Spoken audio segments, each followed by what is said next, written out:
how many of them do you say, yeah, I can wrap my head around them winning the cup? 2, 3? Probably none. Right now, there are 5 Canadian teams on pace to make the playoffs. You had yesterday evening, I think maybe the most interesting of the Canadian developments was that the Canucks took their turn slapping around the Jets, because the Jets, best team in the West, but Canucks got destroyed by them in January. And going into that game last night, we asked earlier in the week, are the Canucks really back? Do we take them seriously? They at least submitted a case as to why, yes, they are legitimate. Yeah, well, yeah, but I mean, it's the conversation that we had with Thomas Drance earlier in the week. The Canucks are capable of beating the best teams in the league on any given night. Like, they have that ability. It's just, what are you going to get from them the next night or the previous night? They don't string together good games pretty often. So, yeah, great game from Vancouver last night. Unbelievable job just having their way with Winnipeg. I don't know if that tells us anything about Vancouver at this point. It could tell us things about other GMs who did not pony up for Brock Besser, because he has 3 points in that game, which was very, very welcome. Elias Pettersson has points in 5 straight. Quinn Hughes is back. So they are at the very least trending upward. Meanwhile, you have the Canadiens, and I know that a lot of these games that I'm going to be discussing, or at least these two, are Canada on Canada crimes, but you have the Canadiens getting a massive 2 points against Ottawa. So right now, those are the 2 wild card teams in the East. We have gushed about how fun and charming the Senators are, but we're back to taking the Canadiens seriously as a wild card threat. Oh, yeah. I love both those teams. I would love for them both to get in. You know who's been pretty good for the Ottawa Senators? You know who's been their best Dylan player? Cousins. Is Dylan Cousins. Dylan Cousins. Oh, yeah, baby. Dylan Cousins. Right now, nothing great to say about the Flames right now, because they are the only Canadian team not in a playoff position, but they did beat the shit out of the Rangers, so at least it gives us opportunity to say, like, hey, Rangers, nice one, assholes. Well, I mean, while we're talking about, we love the Senators and the Canadiens and would like to see both of them get in, just anybody but New York at this point. Anybody but the Rangers. And I hope that doesn't offend Rangers fans, but respectfully, the New York Rangers should offend Rangers fans. That was, I do want to, like, I think that was the worst game that I've watched last night from a team. And I've watched every Bruins game this year. I was going to say, I've been to Bruins games that I would say were worse, but maybe it's just because I didn't have much skin in the game. At least it was, I mean, the horrible Bruins games I've watched have also been close, but that was a slog. But under the context of, like, that was essentially a must-win game for the Rangers. It was obviously a must-win game for the Calgary Flames as well. But the Flames are on the tail end of a back-to-back. Yes. The Rangers were at home, and they looked fucking horrendous. Rangers have dropped 2 straight at home. Gross. They were horrible. Like, their turnovers were outrageous. Just, like, constantly would just try to pass it across the ice through the neutral zone, get picked off every time. They'd have dump-ins to nobody. I texted you guys in the second period before everybody was talking about how bad that game was, and I was like, I'm watching the New York Rangers right now, and I'm considering self-harm.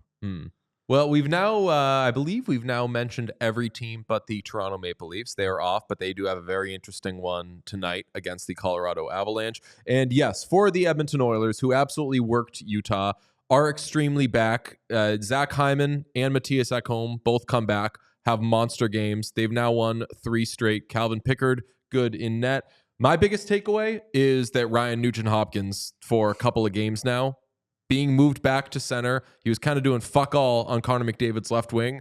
Third line center, Ryan Nugent-Hopkins, looks right where he belongs, and he was the bomb last night. He was great, and I like that line, the pod calls in Nugent-Hopkins, Victor Arvidsson line.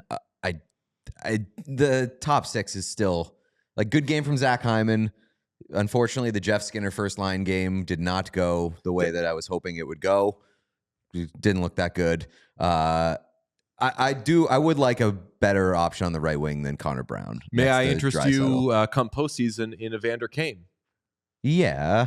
How do you feel about reluctantly? What'd you say? I said reluctantly. Yeah. How do you feel about Connor Brown? how do you feel about second line Trent Frederick?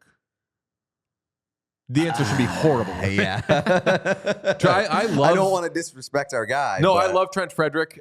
he belongs he is, no matter what team he's on, I want him in the bottom 6. They got him to be a fourth line player.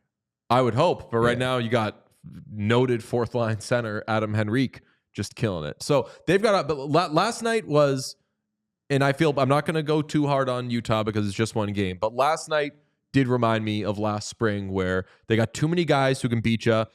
Last night it wasn't Jeff Skinner, but it was Arvidsson. And then there's a few moments where you're like, fuck, Connor McDavid. Leon Draisaitl didn't do shit last night, and they still ran over them. I feel like such an underdiscussed part of the Oilers is how much better of a team they are when Ryan Nugent-Hopkins is good. Like, they are just so much more dangerous of a team. Yeah, some chatter in the chat about the Connor McDavid breakaway goal. I saw some questions about was that on purpose? Was that definitely? You have to assume everything. We asked with Kent Johnson with his spinorama goal, like, was that your plan the whole way, or did you realize once you pulled up, like, I guess I'm just going to go for it?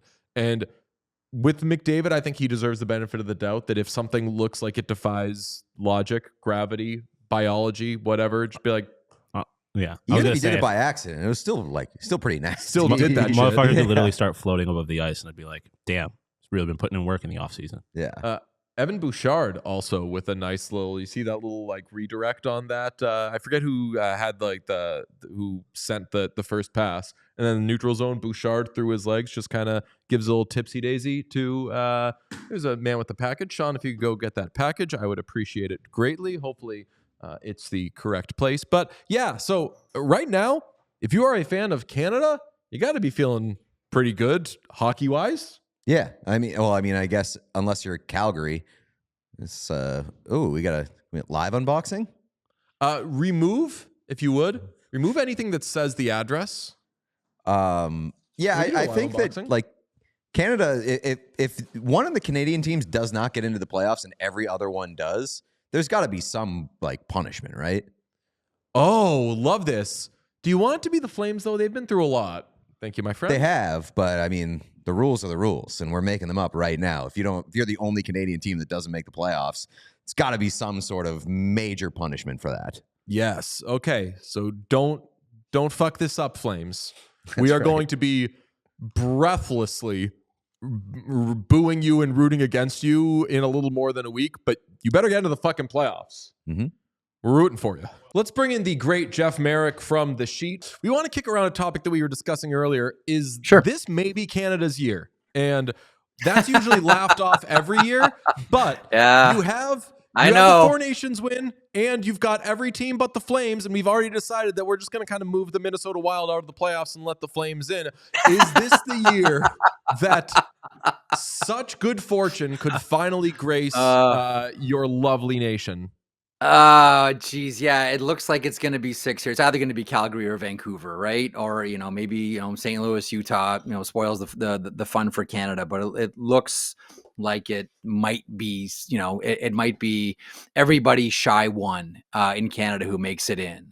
Every year I say the same thing. I would, as a Canadian, I'd love it. As a hockey fan, I'd love it. Like, I just want to watch like great buildings. I just want to watch like, the hockey is always good. I just want to watch like great atmospheres. As a Canadian, I would love to see it. I don't care which one, a Canadian team finally end this drought. I think we can all remember, fire code be damned, Montreal against Tampa in the COVID Cup, and how raucous a building that was. Like, this is not a slight against U.S. fans and U.S. buildings, but there are very few things like NHL buildings in Canada come playoff time. Is it Canada's year? I don't know. I mean, Canadian teams have been false started so many different times. Canadian teams have made it there to the final only to be crushed, whether it's Calgary, Tampa, whether it's Vancouver, Boston, whether it's Ottawa, Anaheim, like go on and on, Montreal, Tampa, that I can't get, as a Canadian hockey fan, I can't get my hopes up too much, but I guess the odds are a little bit more in Canada's favor this time around. Well, how many of them do you say, yeah, I can wrap my head around them winning the cup? 2, 3? Probably none. If I'm being boy. Yeah. Yep. All right, so give it to me, Probably and I agree on Winnipeg, but why not Winnipeg? Just based on history. Again, until you do it, you haven't done it, and the history has been a history, just like the Toronto Maple Leafs has been a history of squandering opportunity in the postseason for the Winnipeg Jets. Like, trust me, nothing I'd like more than to see the Winnipeg Jets win. And all of a sudden, it's like, yes, we've won the Stanley Cup and the Avco Cup. There we go. We've reunited the WHA and the NHL. Isn't this a wonderful thing? I don't know that I can see that happening. I don't know that the Maple Leafs, well, first of all, the first round again is just going to be devastating for the Toronto Maple Leafs. Wash, rinse, repeat. I think that, Ottawa's on a rip here now. I don't think anyone thinks they're a Stanley Cup team. Ditto for Montreal. Edmonton has holes, and I still do wonder if the goaltending ultimately undoes them. But then again, I say that every year around the Edmonton Oilers. So I don't think anyone considers the Vancouver Canucks Stanley Cup worthy here. So it's a long-winded way of saying, yeah, I'm happy that they're all getting in. I can't see any of them making it. I can't see any of them winning the Stanley Cup. Having said that, clip this because I'm only too happy to be wrong. Only too happy to be wrong. We all silly like the mayor.